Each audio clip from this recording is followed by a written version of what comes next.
আর বেশি টাকা দিয়ে রিচার্জ করতে হবে না। মাত্র 20 টাকা দিয়ে রিচার্জ করলেই তা চলবে 365 দিন। ভারতের telecom regulatory authority of India যুগান্তকারী এক পদক্ষেপ নিয়েছে। নতুন নিয়ম অনুযায়ী গ্রাহকদের সিম চালু করার জন্য আর বড়সড় রিচার্জের প্রয়োজন নেই। 20 টাকা করে যদি রিচার্জ করতে পারেন তবে সেই সিম চালু থাকবে গোটা বছর। এটি ট্রাই নতুন অটোমেটিক নাম্বার রিটেনশন স্কিম নামে পরিচিত, যার ফলে জিও এয়ারটেল যে কোনো কোম্পানির সিম ব্যবহার করলেই মাত্র 20 টাকা দিয়ে ন্যূনতম রিচার্জ করতে পারবেন।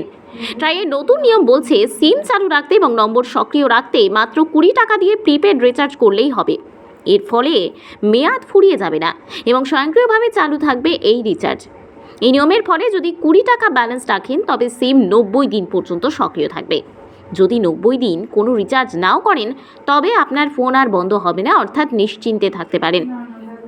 এছাড়া যার ফলে 90 দিনের পরেও রিচার্জ না করেন তার জন্য অতিরিক্ত 15 দিন প্রেস পিরিয়ড দেওয়া হবে, অর্থাৎ এক্সটেনশন পিরিয়ড দেওয়া হবে, যার ফলে চালু থাকবে আপনার সিম। এই সময়ও যদি রিচার্জ না করেন তবে বন্ধ হতে পারে আপনার সিমের পরিষেবা। ইতিমধ্যেই প্রচণ্ড রিচার্জ ব্যয়বহুল এবং ভয়ের কারণে অনেকেই রিচার্জ করতে পারছেন না। তবে 20 টাকায় 4 মাস পর্যন্ত সিম চালু রাখার জন্য যে কোনো সিম, ভোডাফোন, এয়ারটেল বা জিও ব্যবহারকারীরাই এই সুবিধা নিতে পারেন। এরপর থেকে আপনার সিমে কোনো ব্যালেন্স না থাকলে সেই পরিষেবা আর বন্ধ হয়ে যাওয়ার ভয় থাকবে না। ওটিপি এবং অন্যান্য মেসেজ পরিষেবাগুলি থেকে সহজেই রিচার্জ করতে পারবেন। এছাড়া 90 দিনও অতিরিক্ত 15 দিন সময় পাবেন। সব মিলিয়ে মাত্র 20 টাকা রিচার্জ করলেই মিলবে দারুণ ব্যাপার।